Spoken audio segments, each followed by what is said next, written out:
Bobby from brewhardware.com, and I'm here to show you a prototype on some new fittings that I'm working on. If you've been following along with the silver soldering discussions on Homebrew Talk, you'll be familiar with the idea of pulling a flare or flaring the sidewall of your vessels. You can kind of get an idea of what that is. See how the metal is actually dragged by the fitting. You can kind of see it there as well.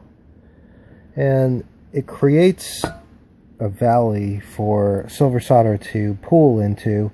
And not only does the solder have more material to grab onto, but you get this mechanical strength by having very close, tight contact. It's almost like sprung through there, so there's a lot of pressure being held onto that. You can't push these through by hand. You'd have to either hammer them out pretty aggressively or pull them out with a similar type of tool that was used to pull them in. What happens is you kind of create this tool by using a concentric butt weld reducer. This one is I believe it's 3/4. I think it's 3/4 by half, and it kind of creates the correct size to pull a full coupling through like these are. I'm trying to take a slightly different approach where I've created a couple of prototypes where the fitting that gets pulled through to form that flare in the sidewall is also the one that you leave in place and apply solder to. So this one has a 1/2-inch male thread on the front and 1/2-inch female thread on the back. And it's been machined so that there's a decent taper between the two sections, and it's really nice and smooth. So hopefully we can pull this right through a hole and create the flare as we install the fitting itself.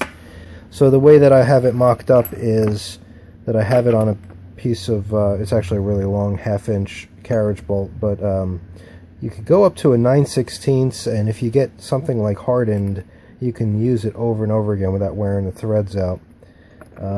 So I have a bushing threaded into the female threads of the fitting, just to protect those threads from the bolt damaging them. And then there's this really piece of heavy wall stainless steel pipe as the die, and I've got some washers that fit inside here, as well as a large fender washer that will just apply pressure to the back here.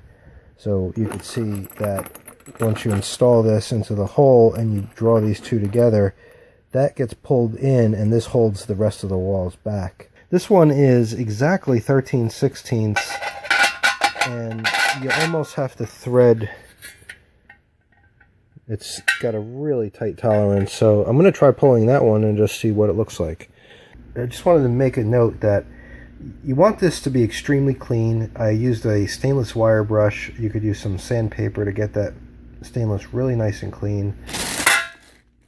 And in addition to cleaning the metal and getting some of the tarnish off, you want to use some acetone or some really volatile thinner or solvent to get any grease or cutting oil off of there. I've cleaned this with acetone also to make it perfectly clean, otherwise the solder is not going to stick very well.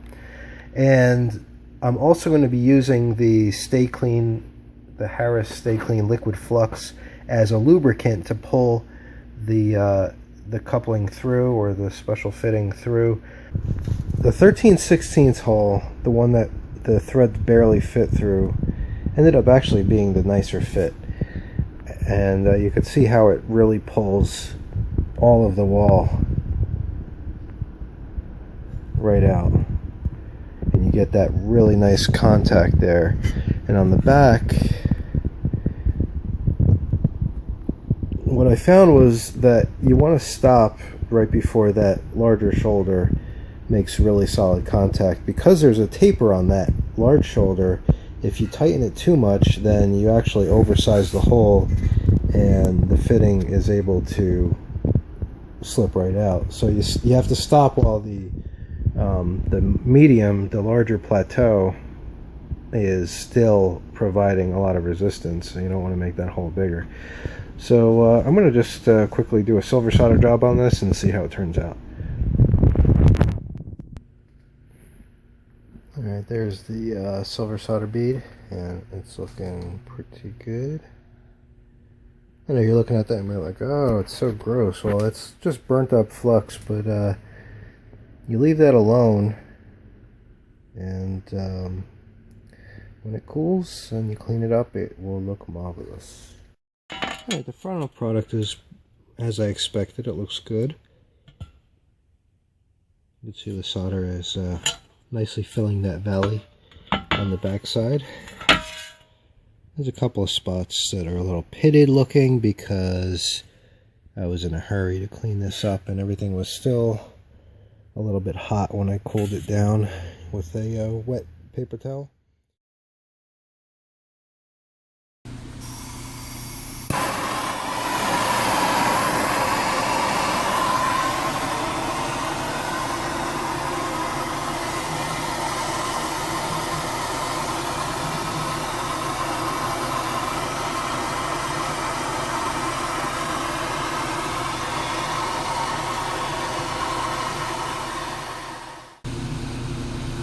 So it looks nasty. It looks really nasty when you first do the silver soldering, but you have to have faith that that's going to clean up real nicely. And then I also put in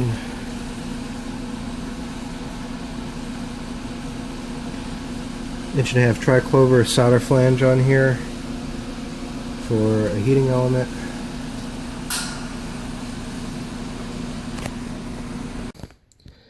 You can see that there was a sufficient dimpling that occurred here.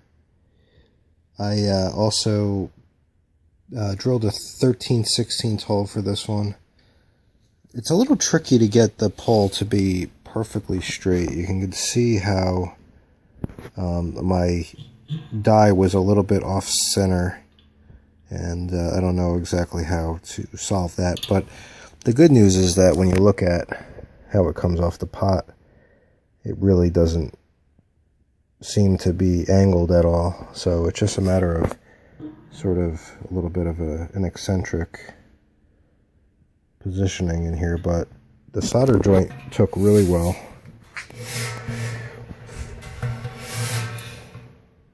It's nice and clean.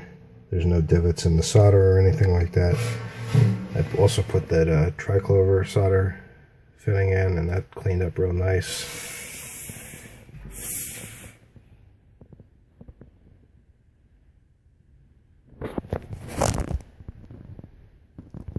You could use a little bit more polishing. I just used Barkeeper's Friend, and I could see a little bit of discoloration from the heat, but overall I'm pretty happy with how this came out. It's definitely not going to leak, and it's not going to break off.